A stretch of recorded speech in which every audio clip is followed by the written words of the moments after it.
Greetings and welcome to the United States Transhumanist Party Virtual Enlightenment Salon. My name is Gennady Stolyarov II, and I am the chairman of the U.S. Transhumanist Party. Here we hold conversations with some of the world's leading thinkers in longevity, science, technology, philosophy, and politics. Like the philosophers of the Age of Enlightenment, we aim to connect every field of human endeavor and arrive at new insights to achieve longer lives, greater rationality, and the progress of our civilization. Greetings, ladies and gentlemen. My name is Gennady Stolyarov II. I'm the chairman of the United States Transhumanist Party. Today we have Bobby Ridge and Scott Jurgens. Welcome, Bobby and Scott. So today I wanted to simply discuss areas of general interest that you have some expertise in that our members may be curious about. And Scott, you have been working in prosthetics and orthotics, so I would be interested in your thoughts on emerging developments in the field and what you've been working on.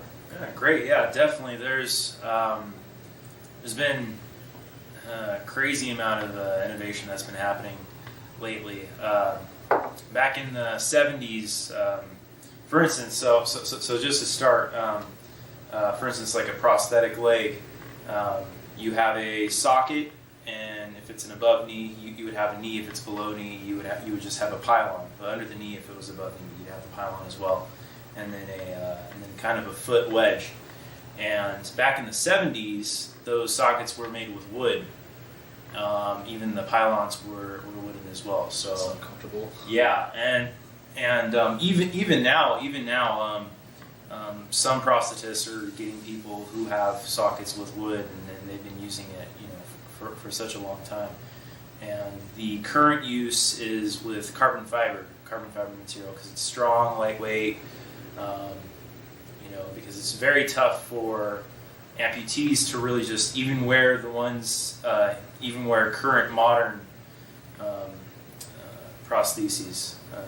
Because they're such a static design. So there's been a lot of startups lately, new companies I should say now, because they've been in the works for quite a while, who focus on more of a design that kind of morphs with the wearer. There's so many amputees who just completely forego prostheses because of the comfort. And even with the ones that you can adjust for the wearer, those are very heavy. There's a lot of components that go into that and being able to adjust it, because an amputee's residual limb or stump is another term for it, changes throughout the day, throughout the span of them becoming an amputee to where they are now. And so people can go through many different legs, and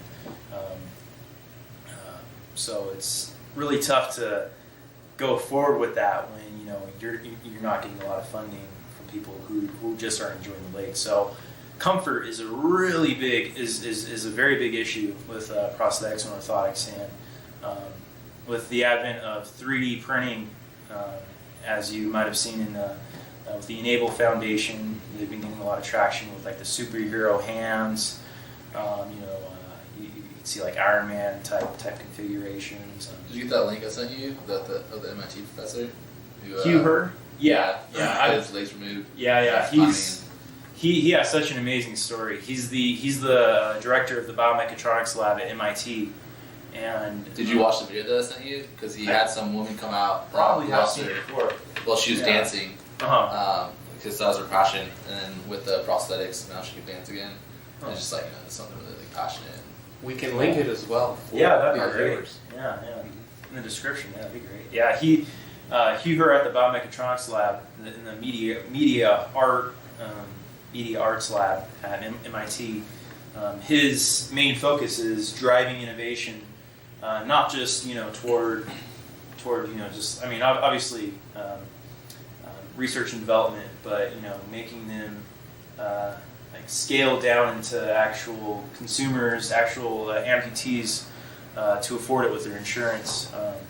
because like I'm sure you've seen maybe the man with the two arms, the two completely prosthetic arms. You know, that type of technology is just far too expensive, and at least with the 3D printing aspect of everything, you can get those things done seemingly for a lot cheaper. It would take quite a long time to really print, especially now that we have carbon fiber capabilities. It kind of helps the case, because before, you know, a lot of prosthetists who are set in their ways and, well, really just, you know, like, you know, they're professionals, they're you know, highly trained in their field, and they just don't see like what used to be 3D printing, which is just plastics. But now we have like titanium, we have carbon fiber, as I said, that are used in prosthetic sockets now. So why can't we just, you know, scan the residual limb, you know, open it up in a program, and, you know, design the lightest weight socket, you know, possible through this orthotic prosthetic program software. It can tell where some of the stresses are and where it needs like extra structure, and you can optimize it to make it as lightweight as possible. You know, it is now actually becoming more and more possible to go 3D printing, and I think a lot of professionals in the field are recognizing that, and it's being implemented in some of the higher degree programs that are now prerequisites for new professionals entering the field. So yeah, I would love to continue to take part in that, and it's a great development, and I think it's very important for our cause, definitely. So, Scott, if somebody were interested in taking part in developing new prosthetics, what skills would you say are essential, especially to take advantage of the new technologies?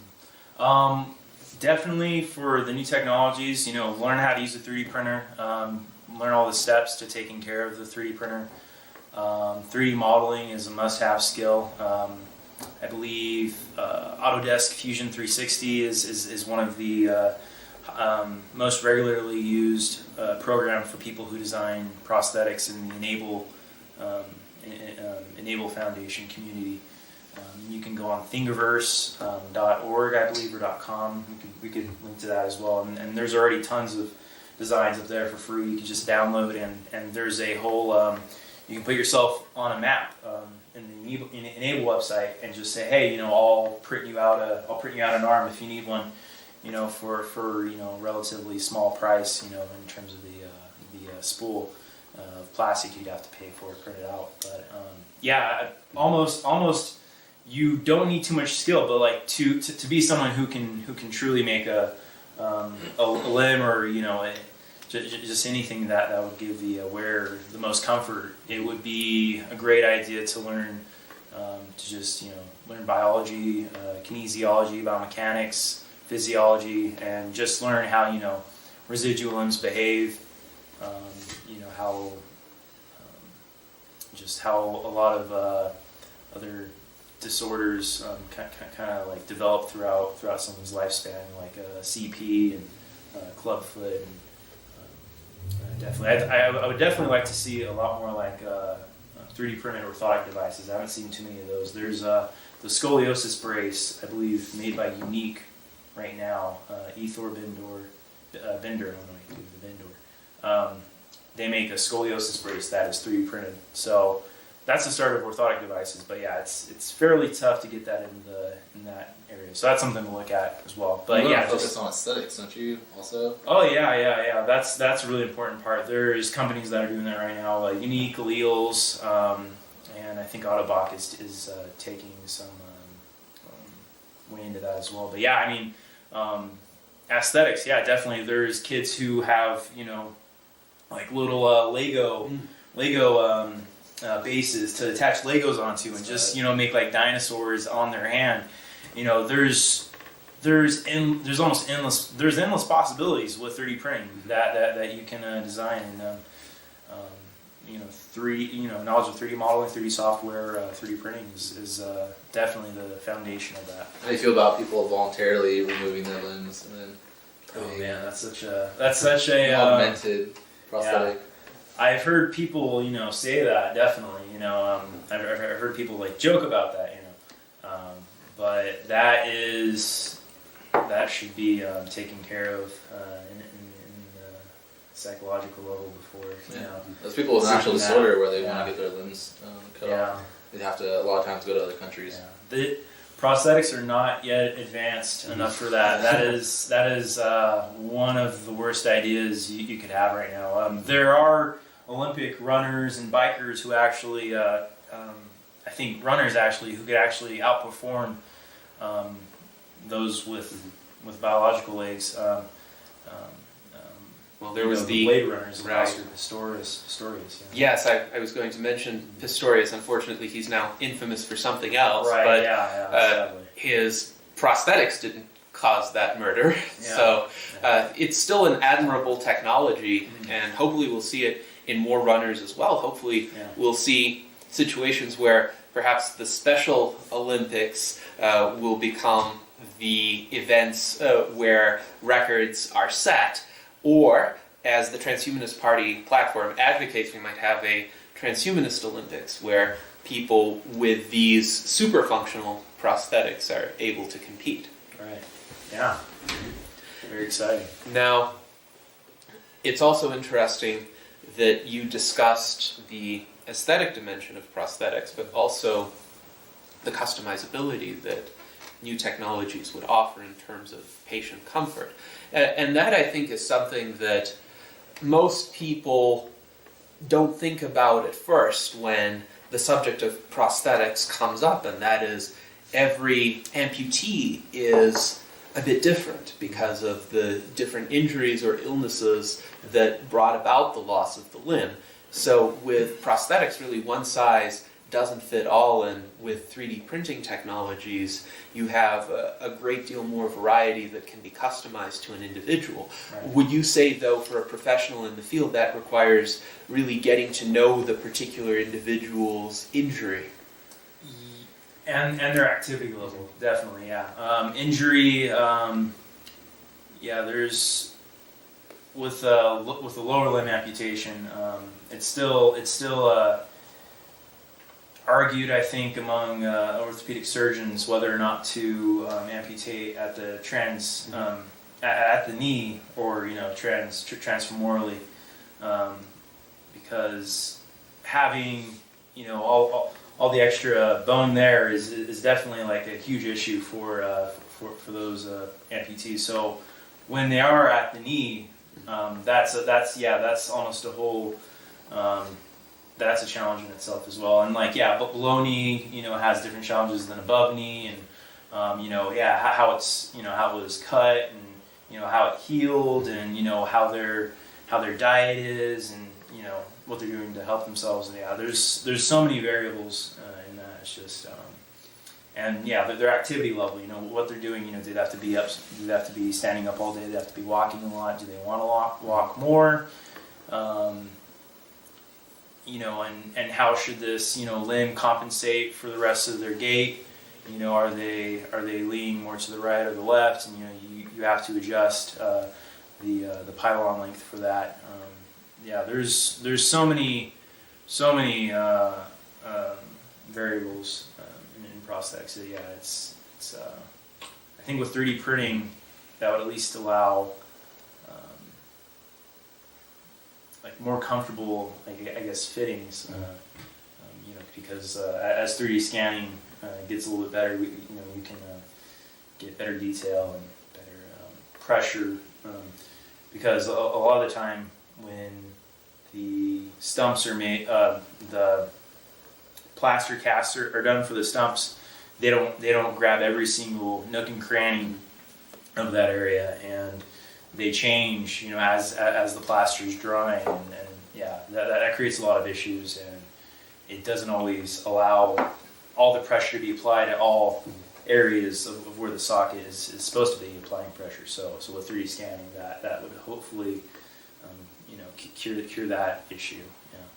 Yes, and it's great that 3D printing and 3D scanning technologies are at the point where all of these many variables that you mentioned can actually be explicitly taken into account. So it's no longer a Right. one-size-fits-all approach. And it's Yeah. also great that there are now repositories of designs that people can draw on so that they don't have to reinvent the prosthesis. Right, yeah, definitely. Mhm.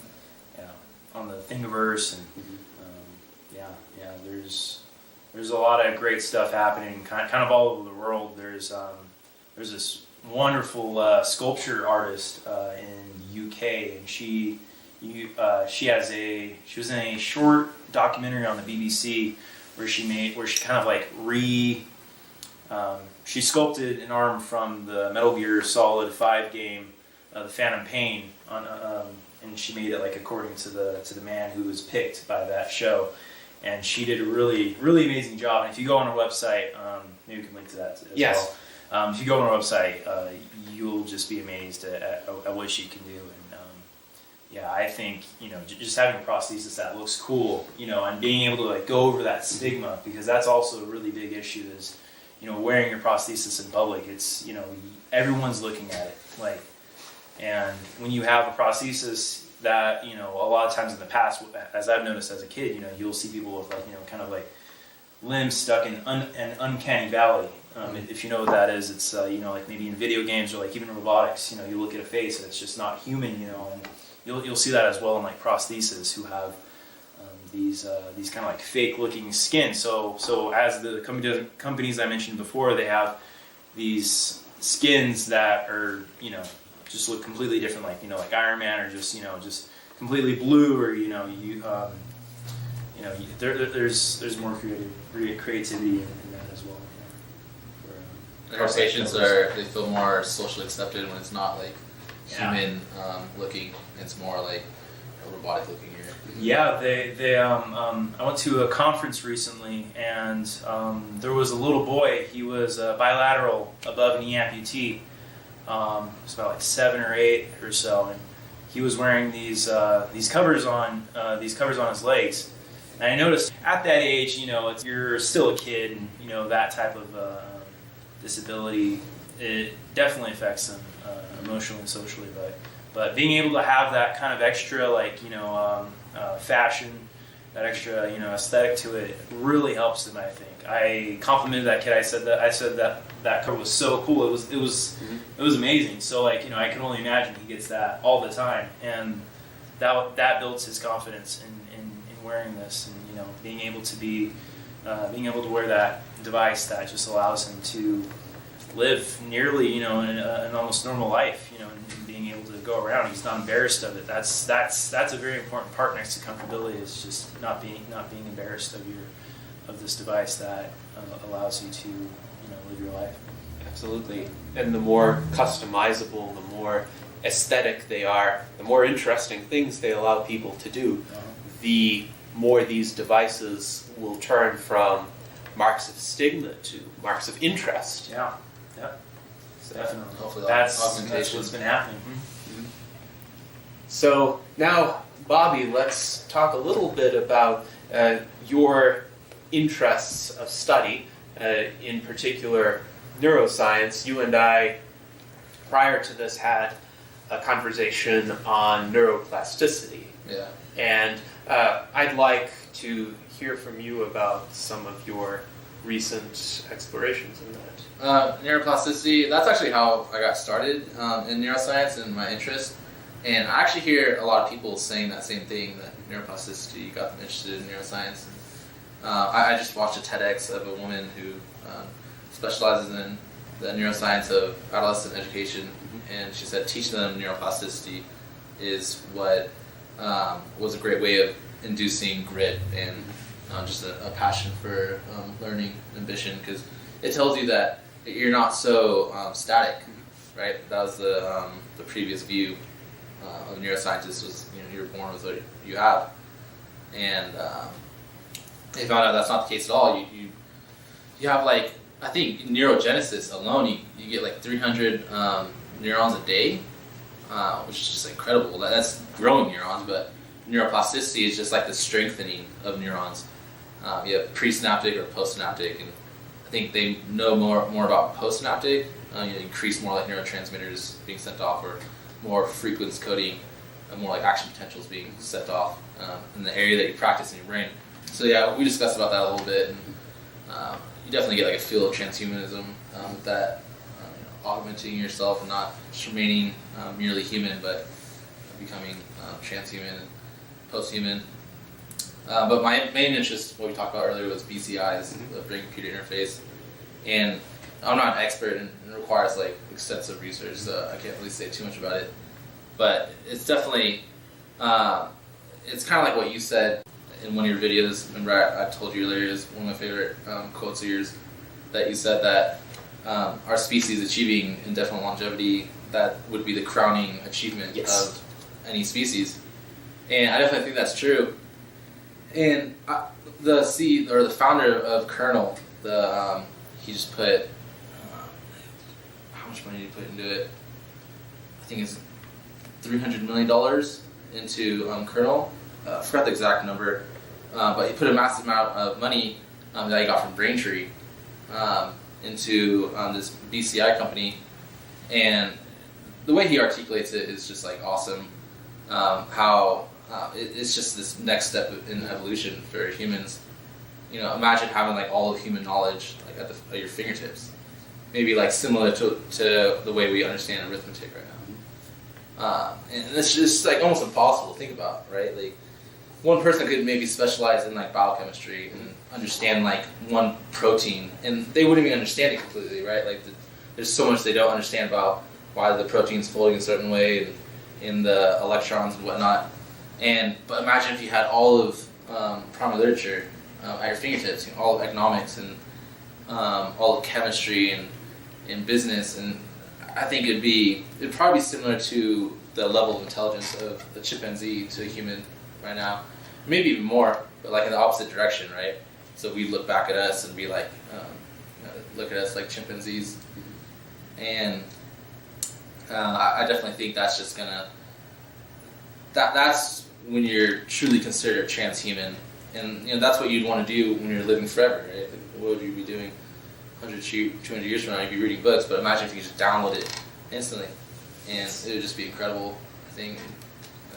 I've often wondered what it would be like to have the human minds that we have now, but also have the instant recall and vast data storage capabilities that computers have right now. So that, for instance, we could have the entire contents of Wikipedia or the entire contents of a medical journal downloaded into our brains, and we would know exactly where particular segments of knowledge are located and have an instantaneous ability to draw upon them. That would be quite a bit of an improvement, I think, over our current situation where, yes, we have computers nearby, we have smartphones nearby, we could potentially look up that information. However, in the flow of everyday life, it still takes time to look it up, and it's still a deviation from the course that one otherwise would have taken. And furthermore, sometimes one doesn't even know what to look for. If there's a piece of particular medical knowledge that might be relevant to a health problem that one is having, but one doesn't even know that in a particular journal somebody published a paper on it and there were certain results stated in that paper. But if one had all of that information accessible internally, it would be an entirely different situation. Yeah, I think it would change society just dramatically, right? Like you wouldn't have too many experts in things because we'd almost all be on like an even playing field. Yes. You wouldn't see people specializing in economics or chemistry. You wouldn't see really chemistry teachers even because we'd all have an equal share of knowledge. And so it seems like a huge paradigm shift for everyone. Yeah, yes. I think you would still have people developing new knowledge, though, and it would be more of a matter of what they're interested in. Like, somebody wants to push the field of economics forward, but that person would have the same starting base of knowledge as everybody else would. It's just a matter of they choose to work on economics, somebody else chooses to work on neuroscience, somebody else chooses to work on astrophysics.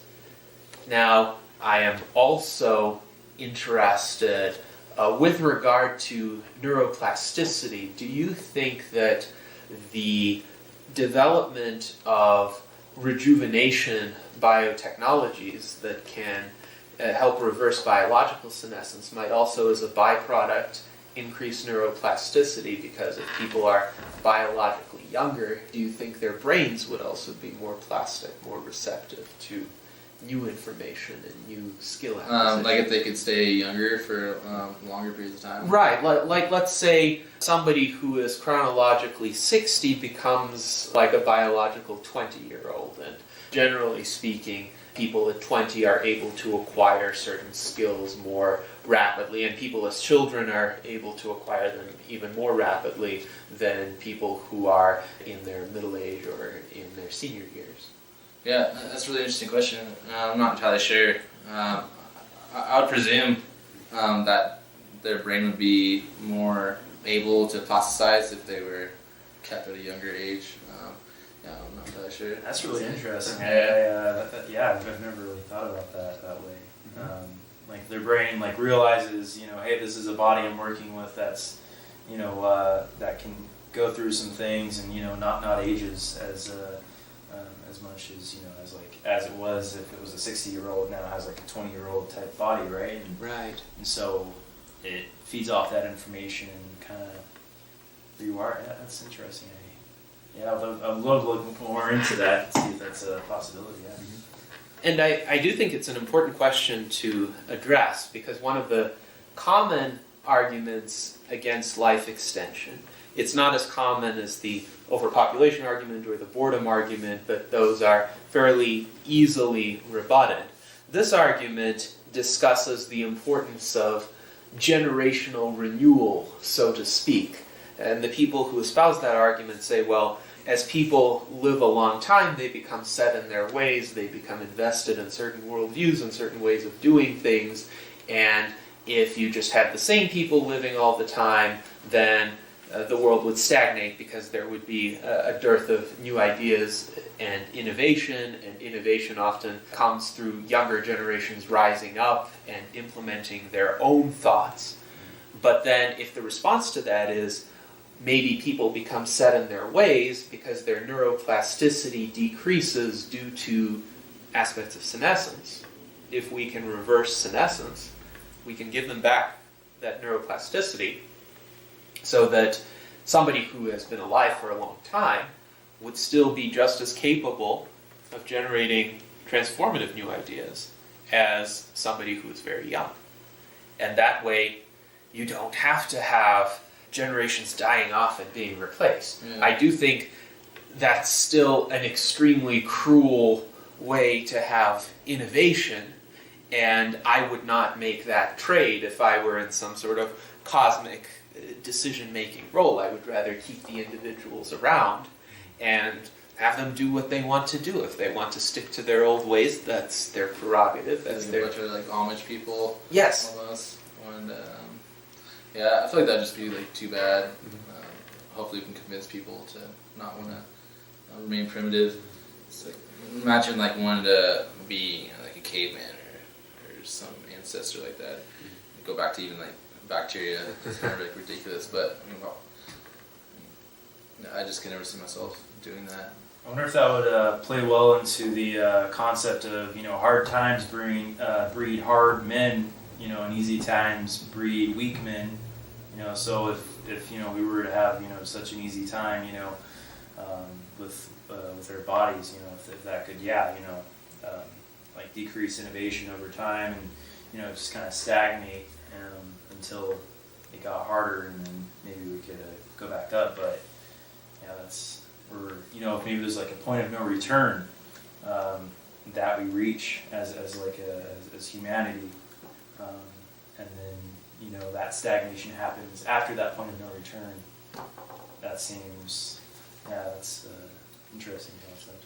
I would say if one looks at Maslow's hierarchy of needs, people generally tend to go into higher order activities and pursuits if more basic needs are satisfied. If somebody has to struggle for day-to-day survival, that person is not going to be likely to make advances in mathematics or biotechnology, or think about colonizing new worlds, or think about humankind's future. That person's time horizon is going to be very near term and is going to be focused on basic needs. Now, there may be some skills of resilience that are developed through that type of environment, but we have to consider most people throughout human history have lived quite a hard-scrabble existence, and there are still people in the world who do, but those aren't the people who are generating the most transformative innovations. Generally speaking,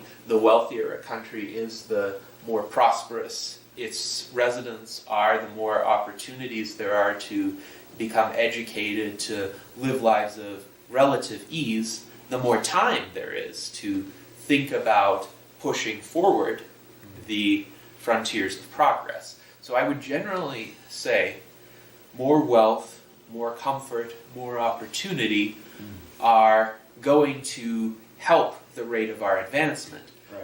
And they're going to help creativity as well, because people will have more materials in their environment to draw upon.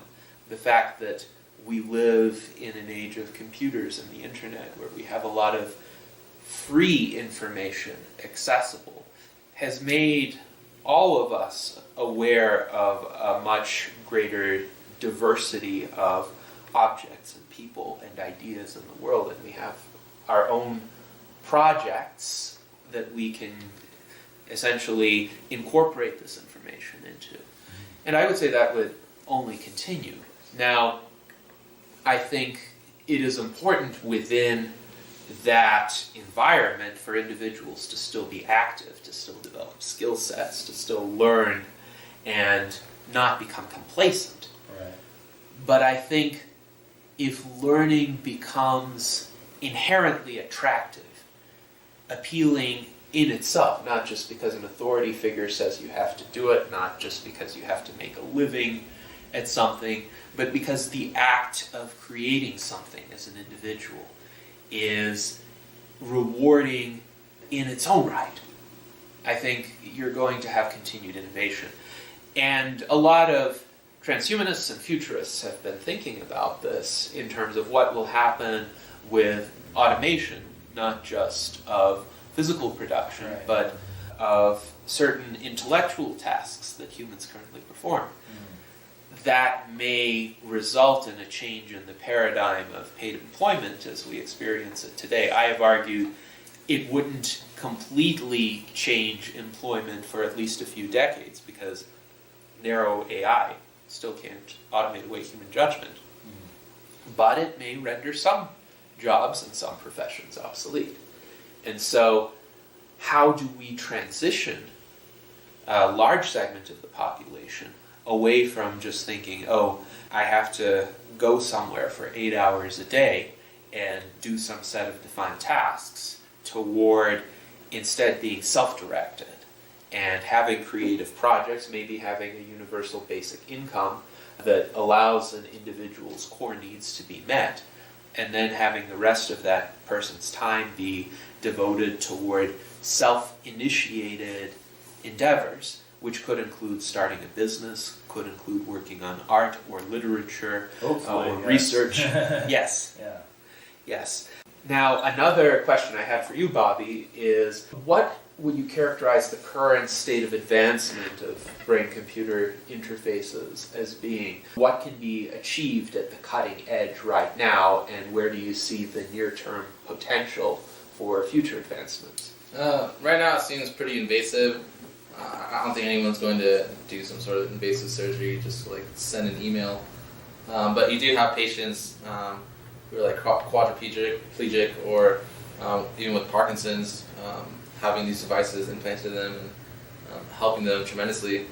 And they can like move the mouse on the screen. But hopefully it advances a lot faster than it is, especially with various wealthy people that are putting money into it, like Elon Musk, Neuralink.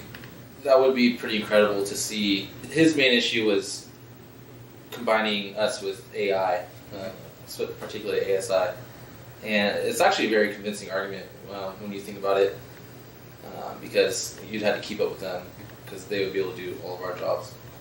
and whether the BCI develops quick enough for us to achieve that merging, I'm not entirely sure. Yeah, you hear a lot about accelerating technology, and whether that one's accelerating or not, I don't know. So you think it's an open question whether first there will arrive standalone, fairly powerful AI systems that could potentially do at least a large fraction of today's jobs, or whether the brain-computer interface technology will advance sufficiently far before that human workers could be integrated with elements of artificial intelligence so that standalone AIs might not be as competitive anymore relative to augmented humans. It definitely seems like ASI will develop a lot faster than BCI. The brain's just so complex, right? And there's so much we don't know. And you hear like various optimistic timelines. Like Kernel, they had to change their entire way of doing research. They've had a neuroscientist on the board at first, and they completely discarded what he was doing because they knew it would take too long. I think they're like recording memories and then reimplanting them. And they've actually done it on like apes and various other animals, but the time scale is just too long, and I guess they want to get things done quicker, which makes sense because everybody wants these things. At least certain people do. And it seems like ASI will develop a lot faster than brain technology. Well, as you said, with brain technology, there's the existing structure of the human brain to consider, whereas with an AI, it could have its own entirely different structure that enables it to perform certain tasks very well, but there's nothing that requires an AI to be structurally and certainly materially similar to a human brain. So the brain's like actually highly malleable to technology. It's like really surprising. You see like cochlear implants, and it makes sense since neurons are essentially like wires, right? And electrical impulses. So, but I always found that really interesting how malleable the brain was to intervening technology. And I suppose that's the case for both technology that's integrated with one's body and external technology. We now have a generation of people that grew up with computers and the internet, and now the children who are alive today have grown up with smartphones. So their minds are forming around those technologies and their interactions with them. And I suppose we are immersed in a technological world. Everything around us in this video, in the room that we're sitting, is a function of human technology. Some of it is based on older technology than other elements, but we have essentially completely adapted to this world, and that is a testament to the neuroplasticity within our species' brains. Yeah. And then, of course, the question is, what can be done both in an immediately accessible manner and in a longer-term manner to enhance neuroplasticity? Do you have any thoughts on that? What can be done like right now? Yes. So for anybody watching this video, if you have any advice, any insights from research that you've looked into, how to increase one's neuroplasticity to enable one to learn more, learn better, become capable of greater mental feats. The study I read about the neurogenesis of 300 neurons a day, they said that having a good diet and exercise definitely helped, but just understanding the phenomenon of neuroplasticity, I found really persuades people to be passionate about learning, realizing that they're not just stuck in their ways and that they could learn math if they just really tried. Right? Just work on those parts of their brain long enough and they will get stronger. Yes. Just like, if you're a soccer player, you're obviously not going to be as good as a professional because their brain's been working on it for 10 years. They've been kicking that ball and their cerebellum, the coordination is like way more strong than versus somebody who just started from day one. And so just understanding it, that you are capable of molding yourself to essentially anything, is really helpful for people. Yes. Well, Thank you very much for those insights, Bobby. Now, I think let us go to some closing remarks from both of you with regard to the subjects that we discussed today. How would you perhaps encapsulate the discussion or provide some ideas for where it can be taken further? For prosthetics and orthotics, I'd say, go to learn more about, just take advantage of all the free software online already.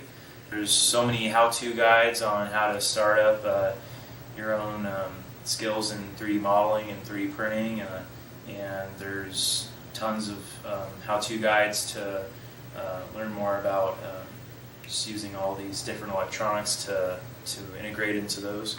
And as for automating a lot of the workforce and universal basic income, I definitely need to see something like that happen. I'm really interested because it seems that people are very goal oriented, and with all those needs met, in the Maslow's hierarchy of needs, what's left after that? Once they're all met, are we really going to be always making these goals for ourselves once everything is just taken care of for us? Are we going to be hyperactive artists creating projects and completing them every single day, or are we going to be kind of just docile people who just continue to shove our faces in our phone and watch and binge endless streams of media? I'd like to see really what the outcome of that type of society that's taken care of in a way by the government. That's pretty interesting. I think it's the latter with the just like constant binging, kind of like Wall-E in a way, the Disney movie a little bit. Very interesting. Well, I hope we don't have a Wall-E future. It's interesting also, though, that the pinnacle of Maslow's hierarchy of needs is self-actualization. And unlike with the other needs, which you can exhaust once you have enough of the prerequisites for fulfilling those needs, can one really exhaust the self-actualization need, or is that essentially the pinnacle at which one can continue operating indefinitely? I could think of a plethora of projects to pursue with enough time, and each time I complete a project, it opens the doors for additional projects, and furthermore, it definitely allows one to develop one's own skills and see opportunities that weren't there before, along with, of course, learning about the external world. So the more information comes one's way, the more ideas it should spark in one's brain.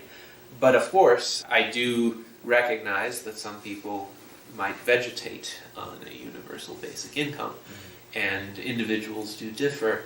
The question in my mind is, what is the cause of that vegetative behavior? Is it some deficiency that the individuals perceive about themselves, that if more of their needs on Maslow's hierarchy were met, they wouldn't perceive that deficiency? But that's an open question, certainly, and worthy of continued discussion. Definitely, yeah.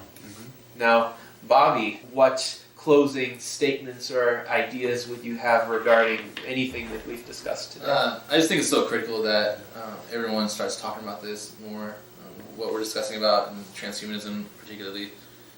I'm constantly talking to people about transhumanism, and nobody knows about these longevity therapies that are occurring in these exponentially advancing technologies. And it seems pretty dangerous to have such an ignorant society, and then by year like 2035, 2045, there's these just massive changes going to occur, and it's never good to have ignorance mixed with. Kind of reminds me of Carl Sagan, right? Saying how it's a combustible mixture to have all this power, but massive amounts of ignorance, and that's just going to become worse.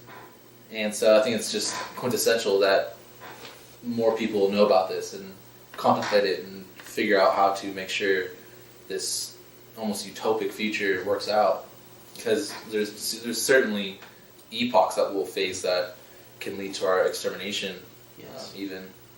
And so I think it's just critical that we discuss this as much as possible. Absolutely. We are living through a very turbulent epoch right now, especially in American politics, but all of the toxic effects that has had on the culture and society in the United States at large. And these emerging technologies that we're discussing are our way out of that turbulence. Yeah. However, I completely agree with you. We need to cultivate more public awareness and informed discussion, not just reflexive fear, which I think a lot of people are likely to engage in if they don't understand the technologies and they don't understand their beneficent potential. Yeah. So if we can convince more people, one, to pay attention to the science and the emerging developments, and two, to support them, then I think we have a shot at a brighter future. Yeah. But I agree, it requires the buy-in. I'm sure we'll start seeing this conversation a lot more in the next 5 to 10 years. Mm-hmm. People talking about living forever and augmenting themselves. I think Mikio Kaku explains what we're saying really well, how that transitioning to a Type 1 society tends to be the most dangerous time period for any species, because you have all this power but all this ignorance. And that could be even the reason why you don't see aliens, because they could have destroyed themselves before they became that next global society and attempting to go to the solar and galactic after that. It's interesting. Let's hope that that fate does not befall us, but I do believe it is in our hands. And I think we in the Transhumanist Party are positioned to essentially be the vanguard of this new era. Especially once the current turmoil subsides, people are going to look for better solutions than the right or the left are offering today, because what the right and left are offering is just chaos and destruction right now. And we are seeking to build a new era through science and technology. So I think it is worthwhile for everybody watching this to continue to pay attention to not just the activities of the Transhumanist Party, but all of the research that Bobby and Scott have been discussing, all of the many scientists who are working on advancing these areas, and hopefully their combined efforts and our combined efforts will bring us to this new era where we can all be better off, longer lived, more prosperous, and more peaceful. Thank you very much, and I hope you enjoyed our conversation this evening. Greetings, ladies and gentlemen. My name is Gennady Stolyarov II. I am the chairman of the United States Transhumanist Party. We are here gathered for my second Enlightenment Salon with Dr. Bill Andrews, Bobby Ridge, and Scott Jurgens. Hopefully we will have an enlightening conversation on a wide range of issues. So, Bill, I wanted to first ask you about your recent trip to Istanbul. It looks to me like you were treated as a celebrity over there. Yeah, no, I got a lot of attention. I was speaking at the World Aesthetic Congress, and I talked about telomeres, and I got a lot of press before and after. I was in all the newspapers and all the magazines and other news stories. So it seems like we are indeed entering into this age where commercial entities are becoming increasingly interested in combating these age-old diseases like Alzheimer's and pursuing clinical trials that could result in increasing longevity. And this seems to be a very recent shift in the preferences of these entities. Could you perhaps shed some light on what has transpired in the past few years to bring about this change? Actually, I'm not certain I agree with you. My company, and even my previous company, Geron Corporation, has been interested in this for 30 years. I think the thing that's actually bringing it to the forefront right now is that research is getting to the point where things can actually be tested. And so there's, like for instance, Metformin is recently in a clinical study to see if it affects human aging. Then there's also parabiosis, which is, young blood into old people, and also senolytics, which is actually killing off senescent cells. And I'm interested in seeing how all those things work. And I have my doubts and et cetera, but who knows? We won't know until somebody actually tries, but these things are at the level where people can actually start testing. And I think in answering your question further, one big thing, that I know this is true for myself, one big thing that has changed is that the people like me and others that have been focused on this for so long are now getting old, and we're getting impatient. And so we are finding ways to actually get some of this work done so that we can still benefit from it. But I know that that's been a driving force, because I used to think, I got plenty of time. But when I turned 65, I just thought, maybe I don't have plenty of time anymore. Maybe I got to start doing something quickly if I'm going to benefit from it. So what are some of the ways to accelerate this research that you think would be plausible within the next decade? Because while I'm not 65, I am 30, and I am beginning to be a bit concerned myself. Yeah, well, there's only one problem, and that's funding. That's everybody who's doing research in this area. The reason why they're so public about it and talking about it and advertising in the news and press releases and stuff like that is because they need funding to do this work. That's the big obstacle. Me and Aubrey de Grey have been saying that for years. Is the thing that's slowing down research on curing aging isn't that we don't know what we're doing. It is that we don't have the funding to do what we know how to do. And so that's held things up. I mean, the global financial crisis of 2008 was a big, big problem for the cure for aging. I mean, before 2008, I had plenty of research funding, but then after 2008, it became very hard to find investors. And so as a result, I personally had to start putting some of our old discoveries, licensing them out to other companies so that they could actually put them on the market, and we would get a royalty that would fund our research. But that hasn't gone nearly as well as the investment environment was prior to 2008. But it's kept us going, and we're moving forward doing that.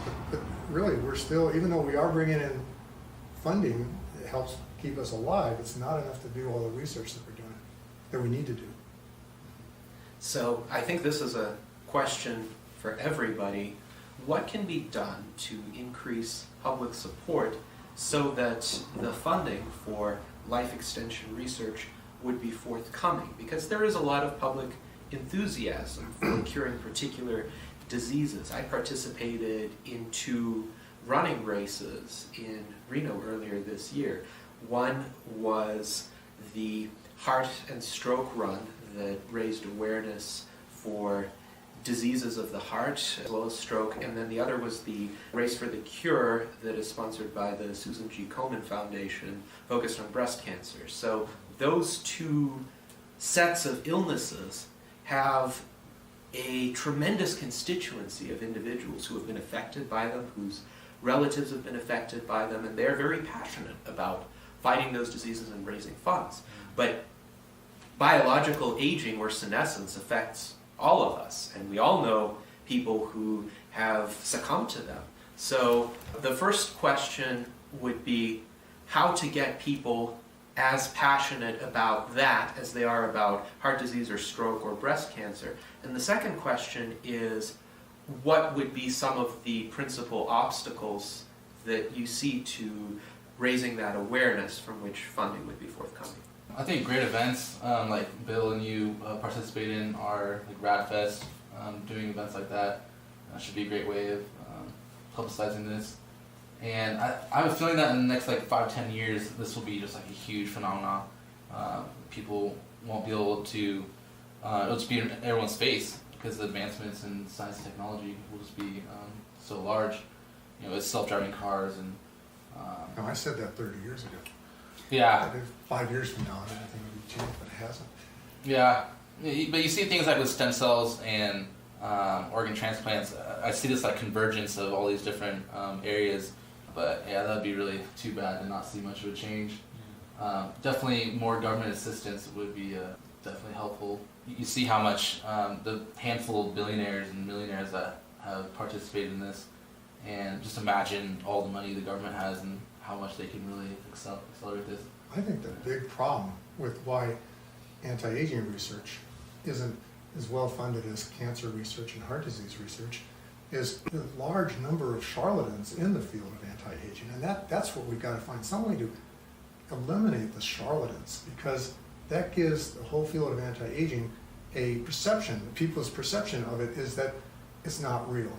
Anybody in the field of anti-aging is just like in the Old West, and somebody standing on a street corner saying, here's Dr. So-and-so's ointment that cures everything. And it was just really water, or as the term is used, snake oil. And so a lot of people, and there's no field I know of that has more quacks and charlatans than anti-aging.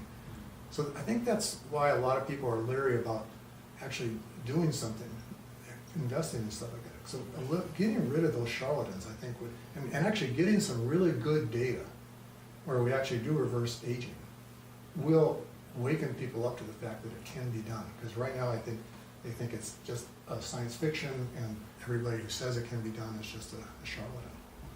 And I agree with you on both of those points, Bill. It's interesting that in the anti-aging field, the quacks actually came first, and the legitimate science only arrived relatively recently on a historical scale, so in the past several decades. But the dream of overcoming mortality has been with humankind ever since humans were aware that they were mortal. And of course, some unscrupulous individuals have tried to exploit that dream and sell false promises. Now, with regard to data that convincingly shows the reversal of biological aging, I think perhaps that is the difference between where anti-aging research is now and where the fight against heart disease or breast cancer is now, because there are proven reliable ways to reduce the risk of heart disease. Mortality from heart disease has fallen, I think, by about a factor of 4 in terms of the mortality rate since the 1950s. And in terms of breast cancer, there is now more granular identification of the types of breast cancer. It turns out there's not just one disease called breast cancer. There are actually many different varieties of it, and the survival rates have been increasing. So maybe people see this progress, they see hope, and they're willing to support the research that would further that hope. So perhaps the trials that are up and coming, if they show successful results, will motivate more people to take an interest in this area. Yeah, and I'll tell you, it's still important that funding comes along to help the research. I think there's an incorrect definition of aging too that a lot of people hold. They think they're going to be decrepit for like another 100 years, or that's why I always say reverse aging and declining health. Because for some reason, people have watched too many movies. There's not an anti-aging scientist on the planet that wants to make us old and unhealthy and just live longer. It's everybody's definition of anti-aging who's doing research is to make people healthier longer, and that's the key. Yes, indeed. All these advances is really from science. You know, it's not from logic or religion or any other demographic. You can say technology and mathematics and engineering, but as actual demarcations. But I would say that they should be viewed as holistic and still be considered under the umbrella of sciences. The only problem I have is trying to figure out the demarcation between logic and science. Logic seems like a very real phenomenon. But what it comes down to, my hypothesis is that the scientific method is particularly experimentation, is the only reliable method that we know of to determine truth. And everything else is just hypotheses and questions.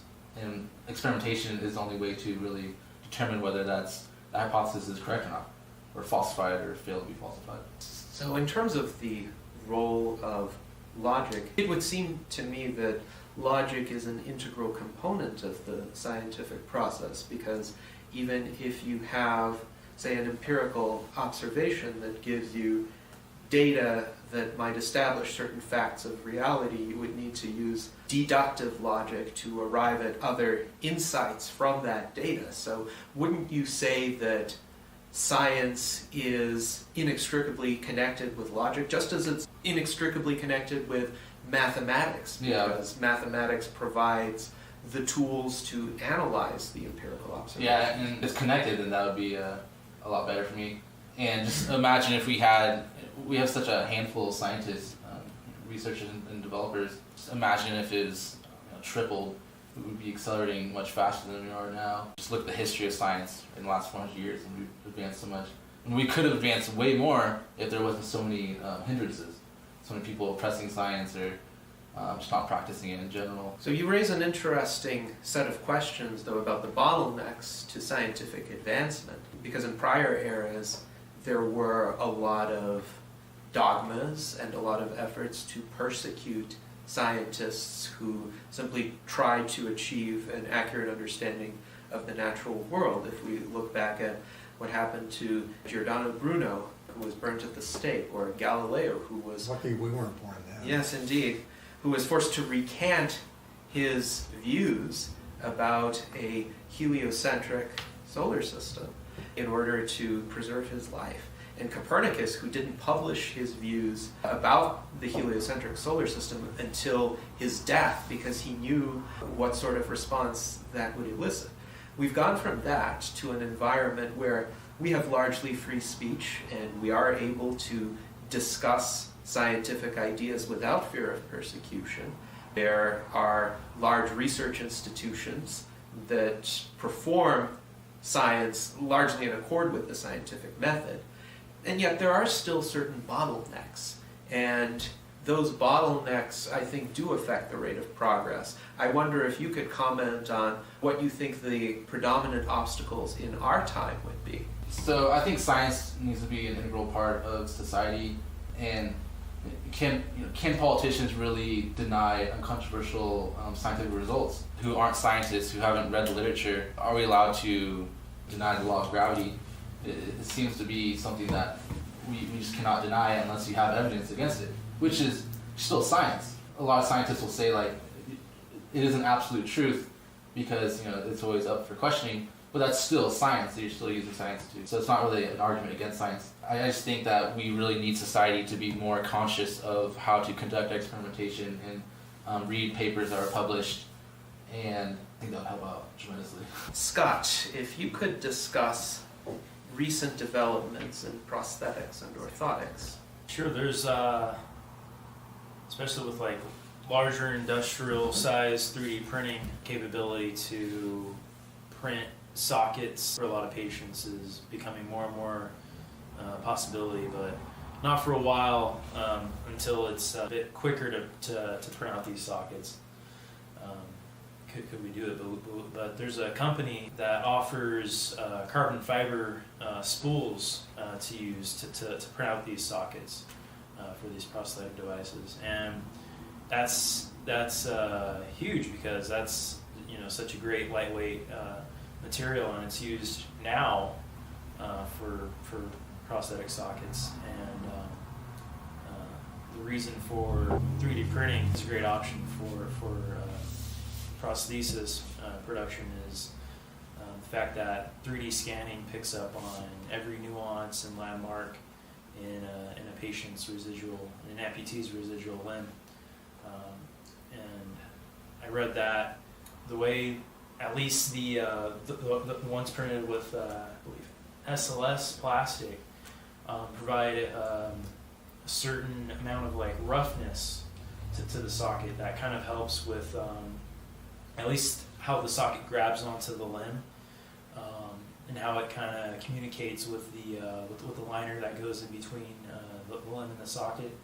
And there's been reports of people like kind of really finding comfort in even these plastic ones. Yeah, just to see that become a lot more viable as an option as time goes on, as the technology advances. And the prints, take a lot less time. It's very exciting because that would just lower the cost and time it takes for a patient to get a socket, because a patient can go through very many more than just one or two sockets within like a 10-year period.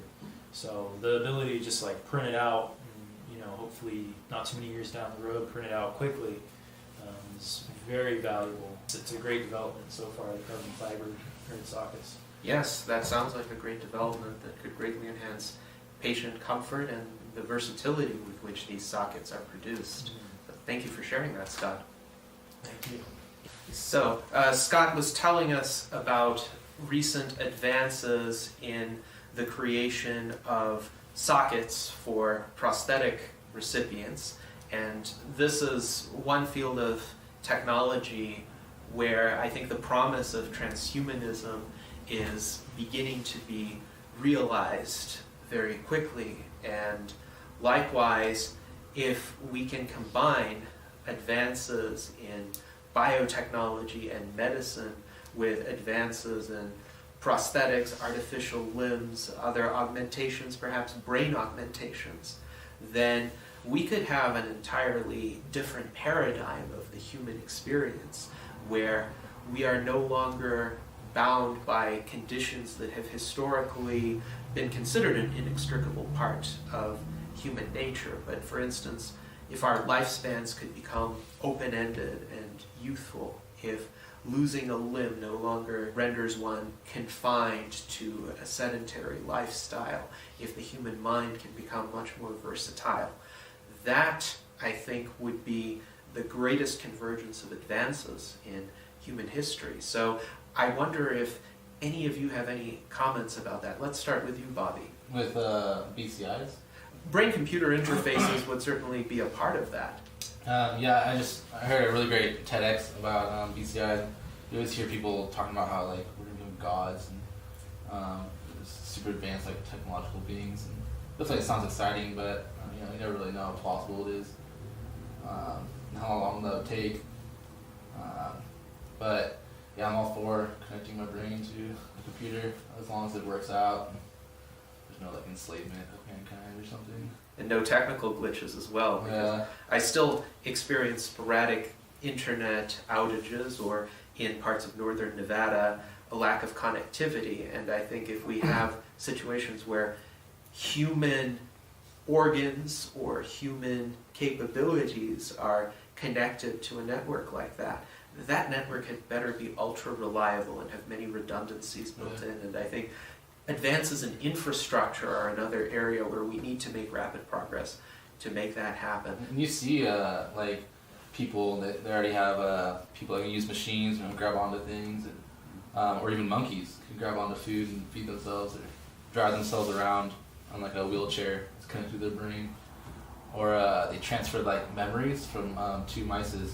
One mouse knew how to do a maze, another one didn't, and so they transferred the memories to the mouse that didn't know how to do it, and of course it knew how to do it after they transferred the memory, and then people extrapolate like what that's going to be like, and we're going to share memories. I think we're on the threshold of some really big changes occurring, and especially what you were just talking about.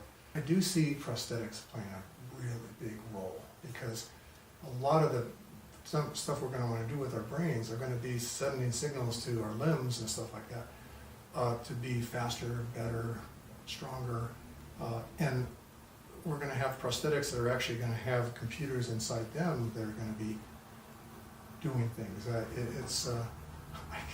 I can't even come close to scratching the surface of all the benefits we're all going to get when this actually becomes a reality. We're going to be creating things that nobody ever thought of.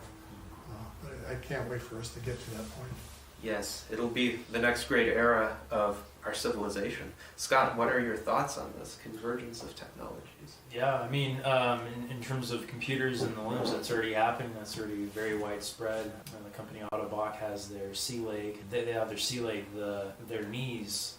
It's basically like a microprocessor inside of a knee, and the prosthetist may go in and change the different resistances, just in terms of the amputee's weight.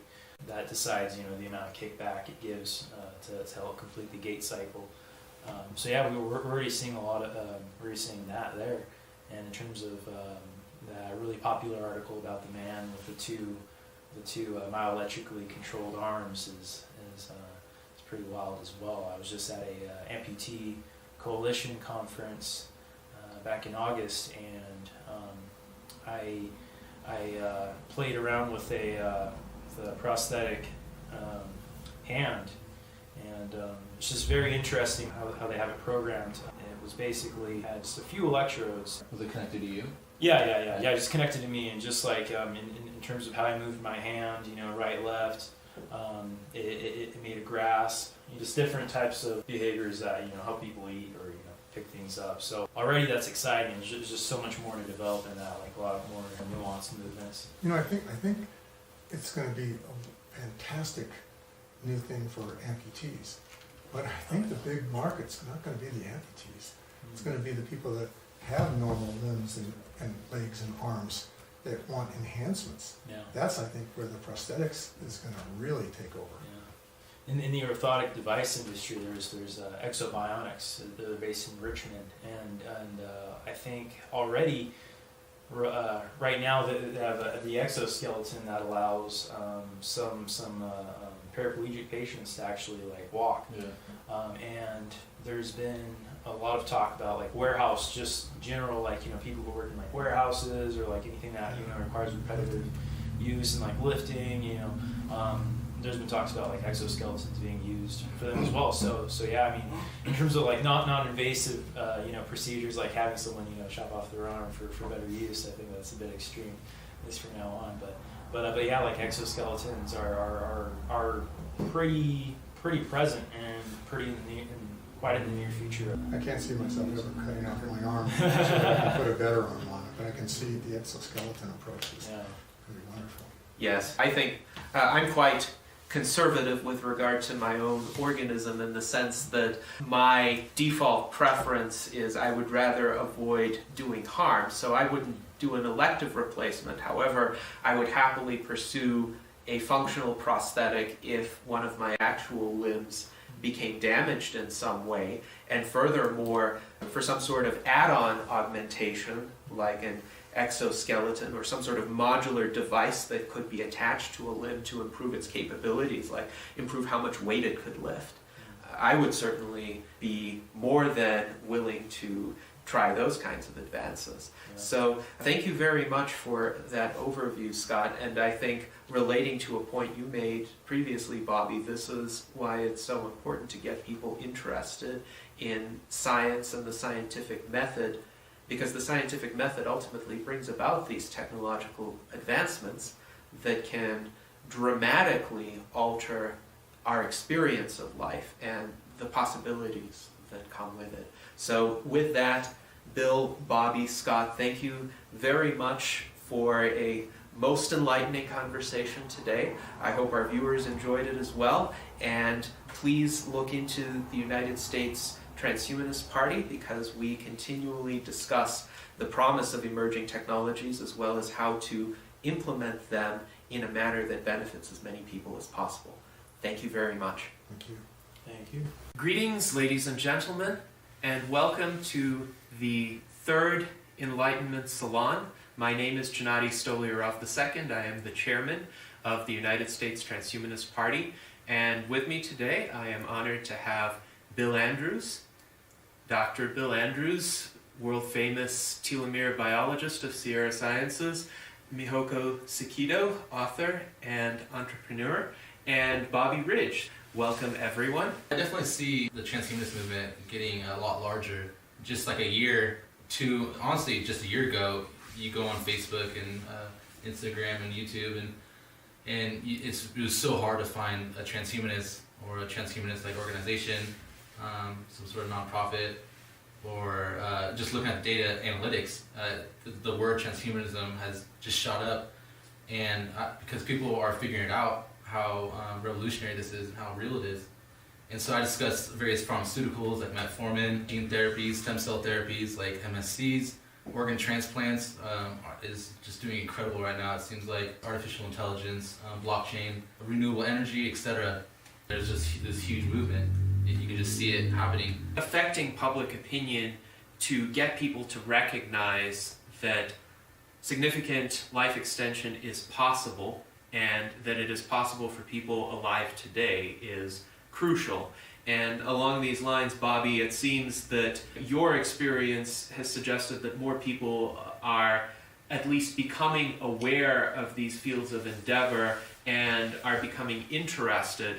And Mihoko, you have some experience in promoting social media content and videos. So what would you say are some of the more effective strategies for getting out the messages of transhumanism and life extension. Okay, this is my opinion based on what I learned from working for a big company and working with YouTube videos. What I learned so far, that the most important thing about video is the content being intriguing. And I watched a lot of videos, including very serious science-based videos, and the content is excellent and professionally done, but I saw very few people watch the video, and it's not just one channel.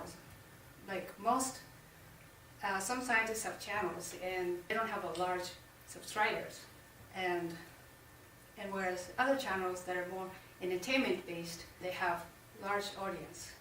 And typically YouTube channels are for entertainment because people watch YouTube to relieve stress, and they don't necessarily want to school themselves.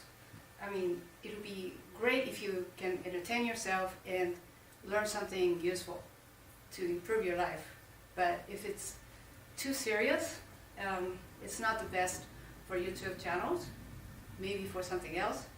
So I would say the content should be intriguing and has some entertaining element, and if you're new to YouTube if you're new channel, the video should not be too long, like 30 minutes, that would be too long.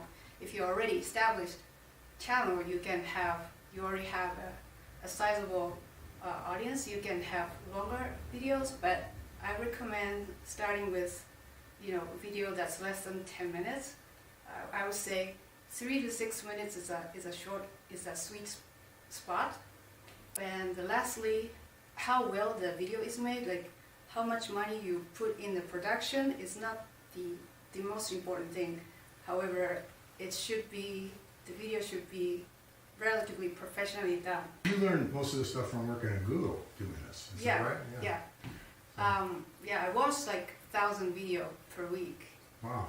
And so you would be an expert at this. Yes, a lot of data that you have analyzed, but I think one important takeaway from this is you would be able to contribute, you, the viewer, to the spread of transhumanist ideas if you start creating short videos. They don't need to be in depth. They can just provide some basic overviews, 3 to 6 minutes in length. If you let me know regarding the video that you've created and you would like it to be featured on the U.S. Transhumanist Party website, I would be happy to take a look and consider that, and if I think that the video could effectively help spread our message, then you will have an additional channel for that video to proliferate. But yes, I think it's very important to consider what methods and what approaches are effective in convincing the public to at least take a look at this area. And Bill, of course, you have been speaking for a long time, both to public audiences and to investors. So what would you say works in terms of persuasive techniques? I gotta say nothing works because we're still looking for money. Since the global financial crisis of 2008, it's been very difficult to get people to come in and participate financially or in any way in terms of helping any of the people working on trying to solve transhumanist related projects, which anti-aging is only one of them. But I can tell you that if there's a way of categories and a bunch of different ways of doing it and none of them succeed, there could still be one that's considered the best way. And I would say making it the best way is to just making it so that everybody understands it. Too many people that get up and speak on the subjects of transhumanists or aging are very technical, and the audience, they get blown away with how smart that person is, but they don't understand a thing that person said. So one of the things I really focus on in my presentations is making it clear that everybody, when they leave that room, they completely understand what telomere biology is all about, because that's what I usually speak on. Of course, I also speak on other things related to anti-aging, including inflammation, things like that. But it's always important to just clarify. And then it's also important for speakers to be around. I always say, like, when I speak, I'm going to be the last person to leave this room because I'm going to stay around and answer every question that anybody has. I think that's really important, but I can't say that my technique has worked better than other people's technique because everybody's struggling trying to bring in interested parties. And I think this is why we are here today, to attempt to elevate that interest to the next level. So Bobby, in terms of your ability to attract followers recently, what do you think has worked for you? What Bill said is really correct with simplifying things, and I've noticed Bill did that really well in his videos because so with my YouTube channel I'm starting with doing compilation videos of various transhumanists like Bill Andrews, Aubrey Gray, Craig Venture, Ray Kurzweil, Nick Bostrom, Max Tegmark, etc. I edited them together, and I noticed with Bill, he definitely he simplified things in a very easy to understand manner. That's what I've done on like Instagram and Facebook. I have pictures that kind of flow with what transhumanism is, and but really, I think the main thing is just transhumanists are such great people, and everyone realizes that we have to work together to achieve these grand goals, and they're all such noble goals too. You know, ending suffering and curing diseases, and making sure that regulation works out with complete automation, and even developing like super beings, making sure that all works. You know, you see this collection of people are such great people, and so everyone's just so ready to help out.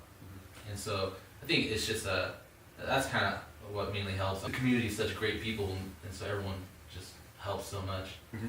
And I think these are all helpful insights. Now, Bill, your books, Curing Aging and Telomere Lengthening, are very effective in communicating the science in concise and layman-friendly terms, and they've certainly helped me understand more of the biology, and I'm sure that one of the reasons why your presentations are so successful is that they build upon examples and analogies that most people can relate to.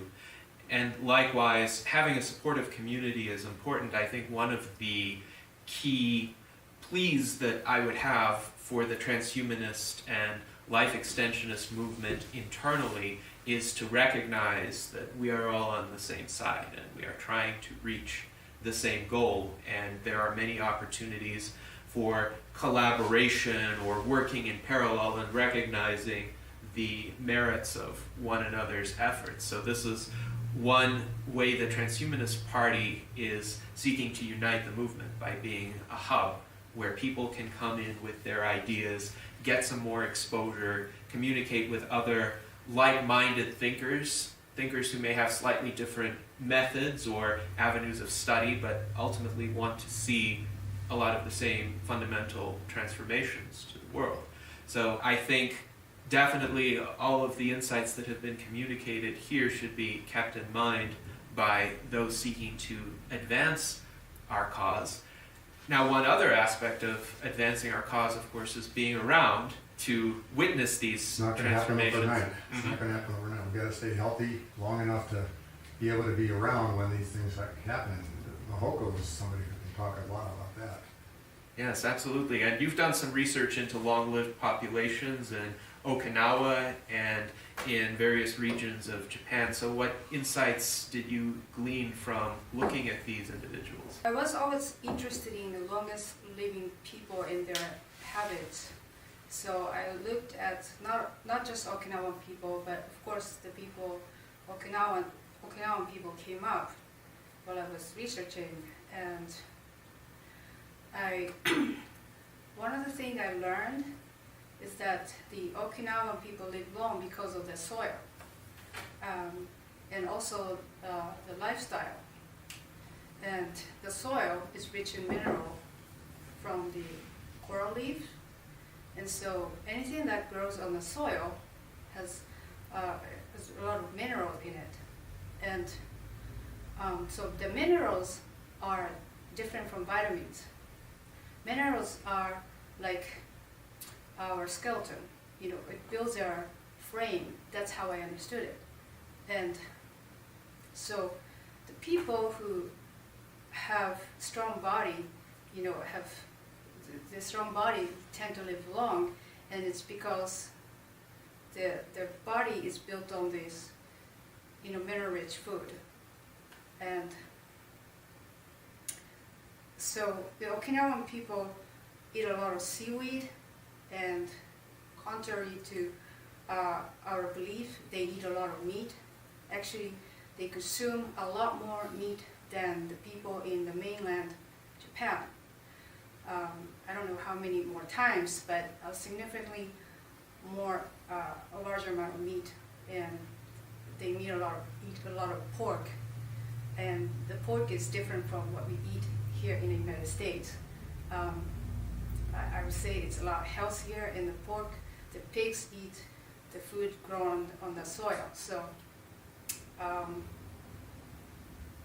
and also another thing that is affecting the long life factor is that they live in a community, and the old people and the young people, they coexist, and they support each other. So I would say, to me, I concluded one of the most important things is to have this support system. When you're old, you have close relationship with your family, with your friends, with your community, and that's what Okinawan people have, and that seemed to translate the rest of Japan as well. They, not maybe it's changing today, but elder people, they live with their children and their grandchildren, and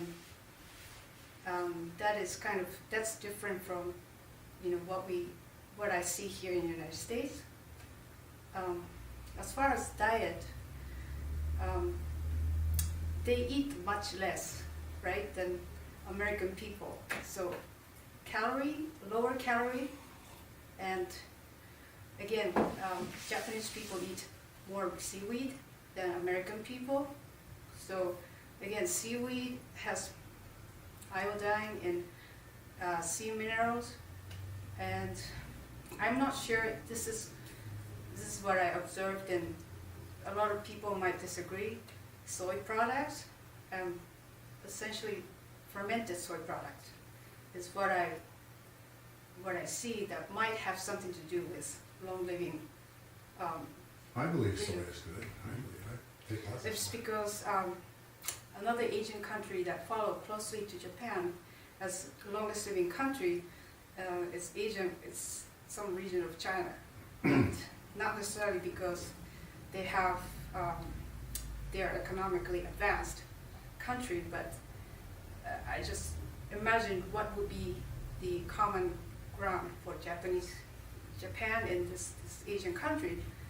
Well, they eat soy and they eat rice, but it's not just rice, they eat wheat as well, but predominantly maybe they eat rice and they have fermented soy products, and they don't eat a lot, so a lower calorie.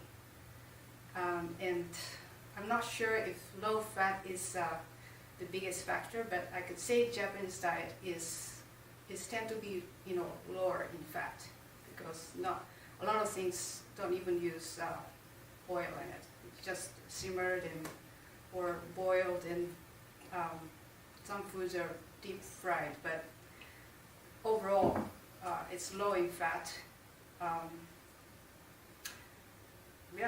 That's kind of. You've written a book. Is it only in Japanese, or is your book published in English too? My book is published in Japan only. Oh. Yeah, I wrote a book in. So the Westerner has to, in order to become living as well as the people in Okinawa, they're going to have to move to Okinawa and adapt to their lifestyle and stuff like that, and they'll live longer. Or read your book, or learn to speak Japanese so they can read your book. Yeah, and also, it's, like I said, lifestyle, right? Mm-hmm. And the Okinawan people, they get a lot of sunlight, vitamin D, and they tend to be active you know, and so being active, getting a lot of minerals, you know, in a form that your body can absorb, and seaweed is a good source, and I can't say pork is, you know, pork is good for you. Maybe in Okinawa, if you live in Okinawa, you know, the land of Okinawa, it's good, but you know, other regions, other parts of the world, maybe pork is not the healthiest option. So, yeah, Yes, that's well, what I see. thank you for sharing those insights. And there are certainly a lot of areas we can venture into further. Now, you mentioned the benefits of physical activity as well as moderation in the diet, so limiting one's calorie intake. Now, speaking of physical activity, Bill, you and I are both ultra runners, and we know that ultra runners expend a lot of energy, many thousands of calories per run, so it's very difficult to complete an ultra run without additional energy intake during the course of the run. And you taught me that having a regular intake of carbohydrates prevents one from hitting the wall around mile 20. Now, in terms of that kind of consumption, when you're consuming calories in the course of extensive physical exertion, is it qualitatively better for you to do that, and in terms of those particular substances not having any long-term damaging effects on the organism as compared to if one just had a diet of 2,000 calories worth of gels per day? But the good news is if you are very interested in sugary candy bars and things like that, you can eat those while you're running, okay? Because it's been shown that you do not get insulin spikes from excess sugar when you're running. You only get it when you're sitting around eating a candy bar and not doing any energy. But when you're out running an ultra marathon or even a marathon or even a 10K race and you eat a candy bar, that sugar gets consumed before it can cause any insulin spikes. But you know, so yeah, you get to eat almost anything you want during a race, but that doesn't mean you can eat it in between races. Then you risk yourself of getting high inflammation. Inflammation is the big cause, and sugar is one of the most inflammatory things you can get, but the inflammation doesn't really occur when you're running. But inflammation has been given a bad rap, or running has been given a bad rap in terms of inflammation, because a lot of people do get high levels of inflammation from running. But that's only because a lot of runners really push way too hard. And so a lot of times people hit the wall, as Gennady had mentioned, at 20 miles, and decide they can't let this wall stop them, and they just keep pushing. That's really bad for you. That induces inflammation. My rule of thumb, and this is something I've hopefully passed on to Gennady, but we'll have to see, is when it quits being fun, that's when it's time to quit. Even if you're in the middle of a race, don't push it. Quit when it quits being fun and save it for another day. Because if you take that type of philosophy, your inflammatory response will never get really high. I get my CRP, which is I think the best marker of inflammation, measured in your blood. I get that measured all the time. And the highest I ever see is 0.3. And 0.2 is like, and a lot of times it just says less than 0.2, which is below the detectability. But if I was to, and there's been a few times when I've really pushed really hard in races to finish them, and then that caused my CRP score to go up to like 10. And that's very temporary, but that's really bad for you. And I don't recommend it. But I do believe that a lot of running, consistent running every day, trains your body to not recognize running as something that has to induce an inflammatory response. Because remember, inflammatory responses were induced, created, evolved, whatever, as a means of fighting disease. So when you get infected by a bacteria or something like that, your immune system triggers to fight that. Well, a lot of times when you start running and you're not really a habitual runner, you're not running all the time and stuff, and your joints start feeling something's different here, that induces an immune response, and you get a lot of inflammation. That's bad. So you want to, keep consistent, run all the time. I mean, people say you should run every other day. I believe you should run every day, and just keep it fun. Don't push it. Combine it with adventure. That's the best way to do it. But endurance exercise, I think, is one of the best things you can do to keep your inflammation low and extend your lifespan and health span. Yes, absolutely. And thank you, Bill, for that. I think I have learned the lesson of not pushing it, in the sense that, at least the way I see it, I never expend 100% of the effort that I could be expending. I never push myself near the breaking point. I maybe push myself to about 80% of that, and then I have enough energy, hopefully, left over to deal with whatever challenges come up. As an example, I completed the Silver State 50K, 50-kilometer race on May 19th, and that was a challenging race because it involved a lot of climbing. So we were climbing Mount Peavine twice, and after the second descent, I was at mile 20, and I wasn't used to that much elevation gain. That race had over 6,000 feet of elevation gain, so I was quite sore. I began having major muscle cramps in my thighs, but I had done everything else properly. I had good hydration, I had good nutrition, so I was able to run a bit, walk a bit, make it to the finish line with a respectable Very good time. Mm-hmm. 7.5 hours in a race like that's very good. I saw your results.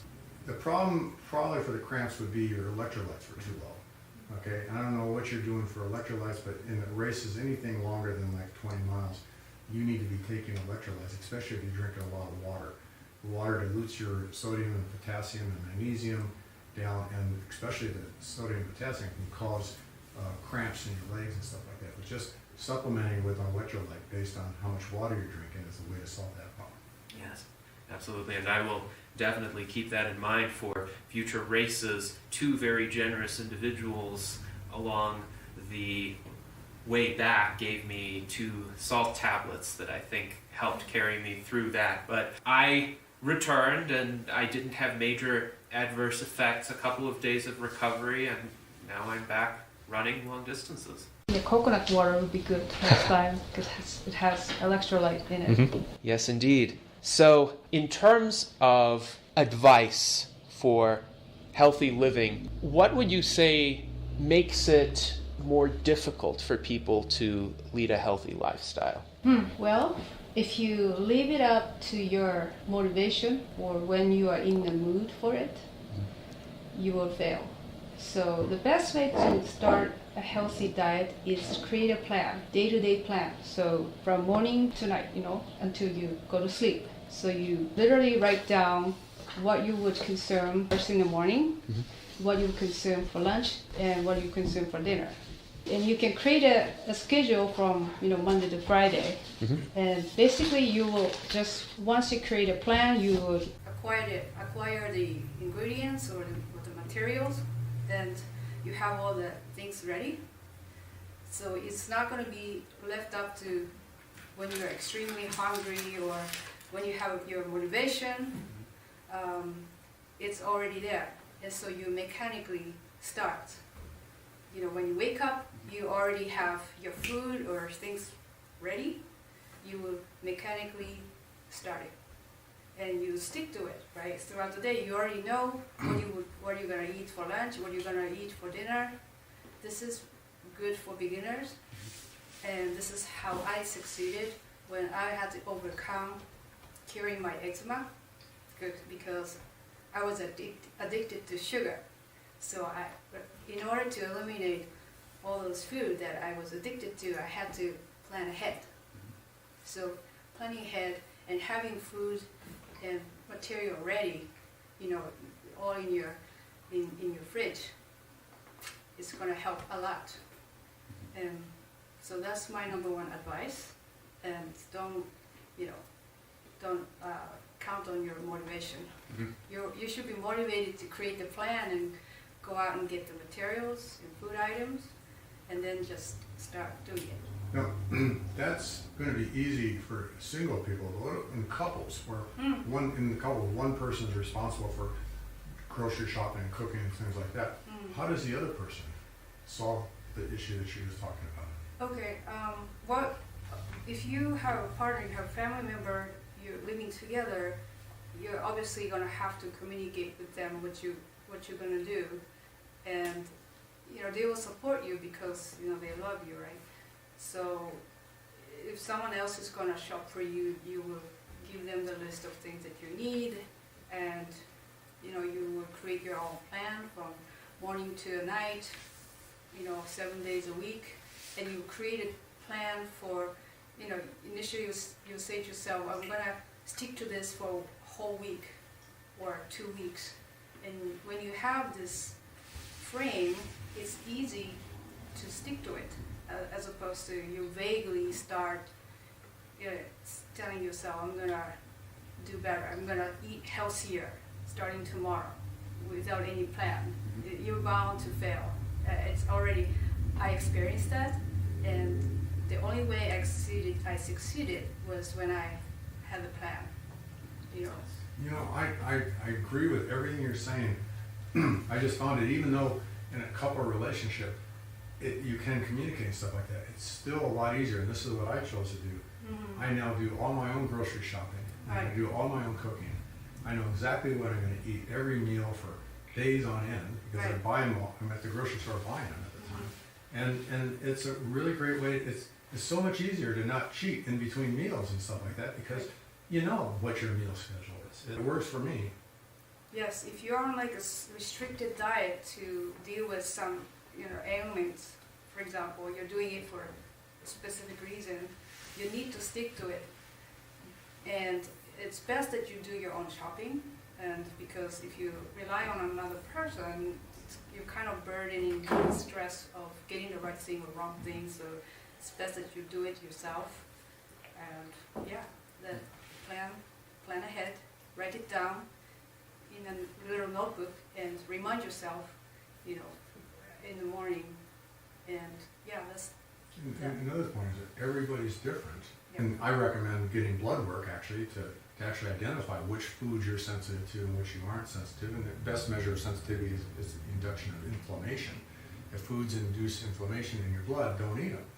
But so since everybody's different, they gotta go get their own blood test and then do their own shopping for the foods that's right for them, because it might not be right for their spouse or significant other.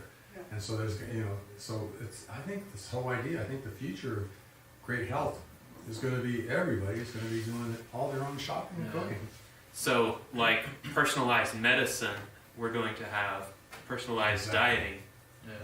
and for that matter, personalized exercise regimens as well. I have some advice for motivation to manage your own health.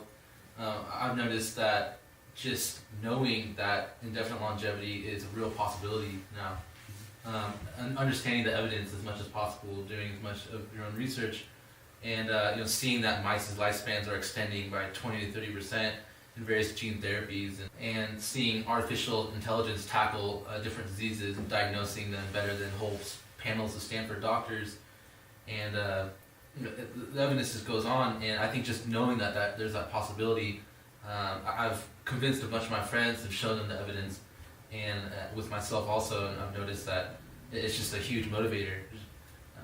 Instead of having that veil or that conditioning of knowing like we're all going to die, versus knowing that you could keep living, or you don't have to suffer 4 to 8 years at the end of your life at a hospital. You could reverse aging in that aspect. I think just knowing that is just a great motivator.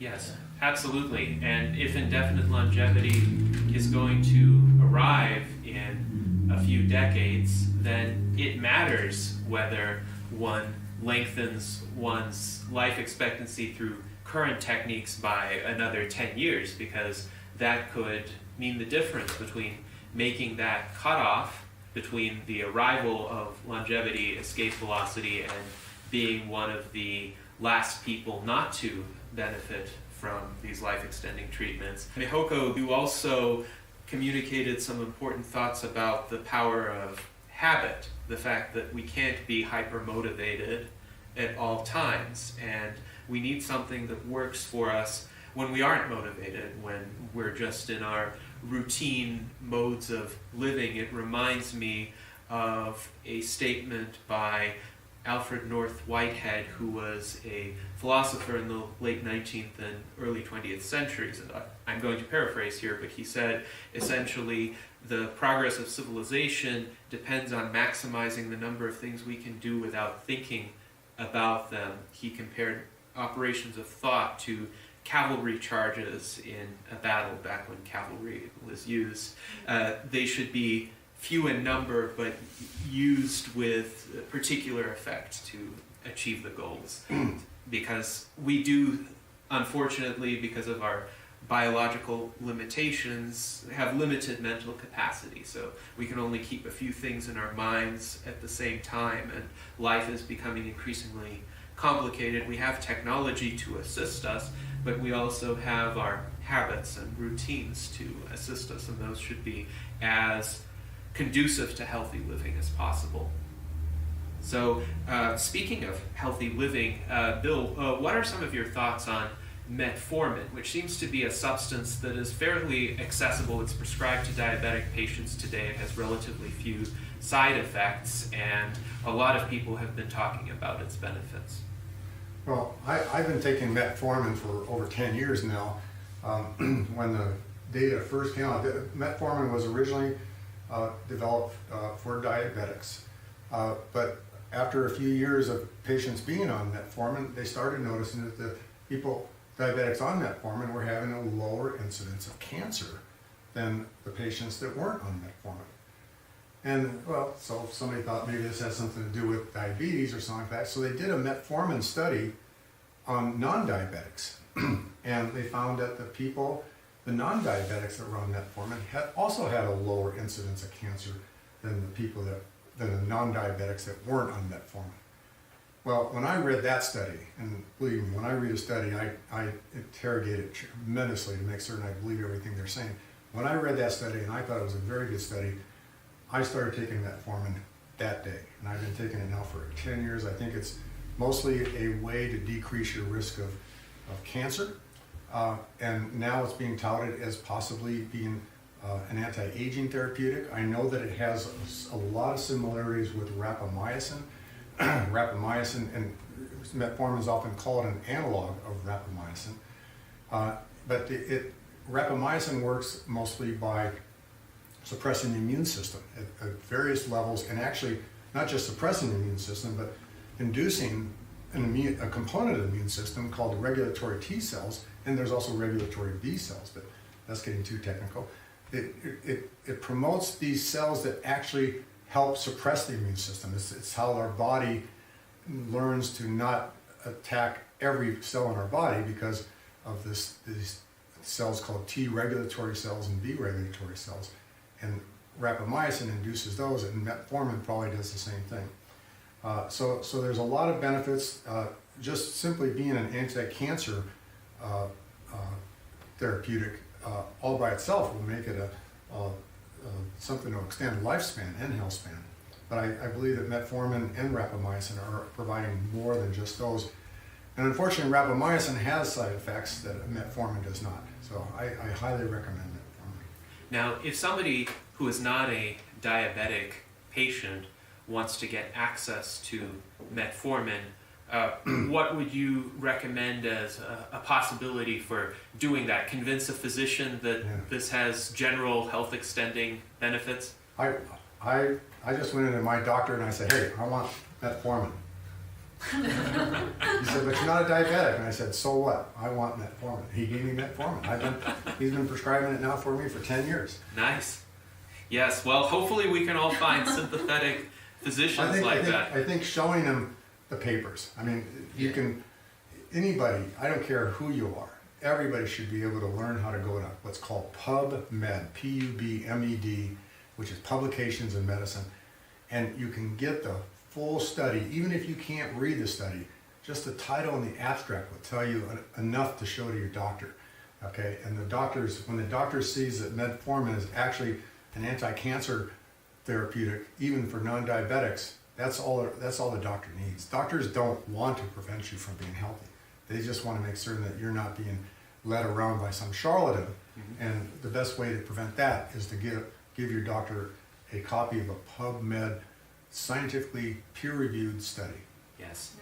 And one thing that might help patients within a few years to do that are the ongoing TAME clinical trials. TAME stands for Targeting Aging with Metformin. They're headed by Dr. Nir Barzilai. They've received FDA approval, and the important aspect of those trials isn't that they're going to dramatically lengthen lifespans, but that they are the first clinical trials approved to target aging, essentially. By the FDA. Yeah, Yes. The first time the FDA has ever approved, and that's been a big frustration for me because I've spoken at conferences and I've had people from the FDA pull me aside as I come off the podium saying, we're never going to approve testing of a drug that cures aging because aging is not a disease.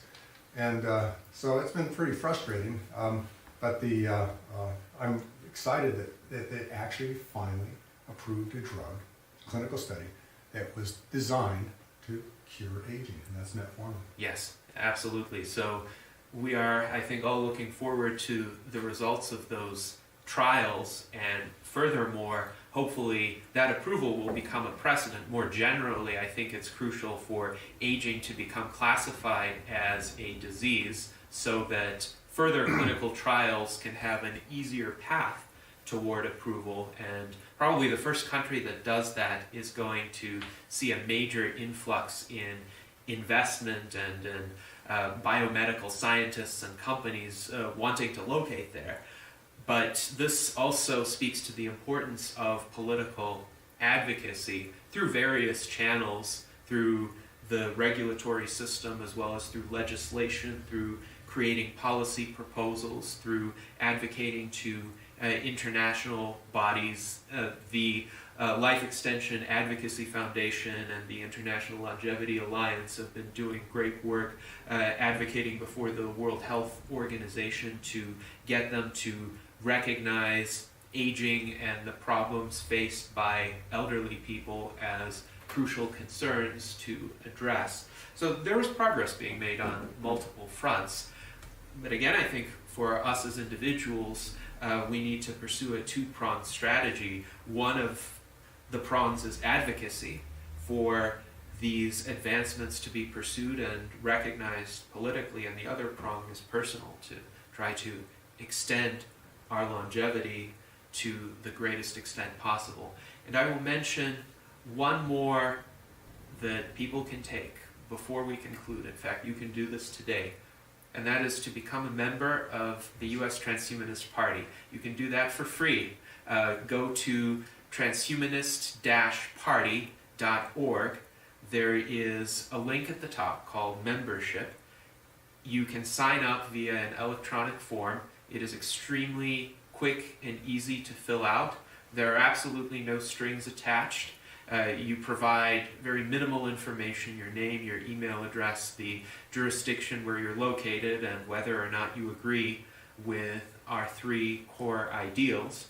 And then after your application is submitted, you can become a member with extreme speed. You can join us in our discussions and contribute. As we've said, there are many ways to get started in terms of advocacy. If you have a concise video you would like to include on our website, if you would like to submit an article for publication, if you would like to keep us apprised of your independent endeavors or emerging research that you've become familiar with, if you would like to start a state or local transhumanist party or even run for political office, please let us know. Again, we are hoping to become a hub for a movement that utilizes the skills and talents of a wide range of people. I think it will require all of us to come together and collaborate in order to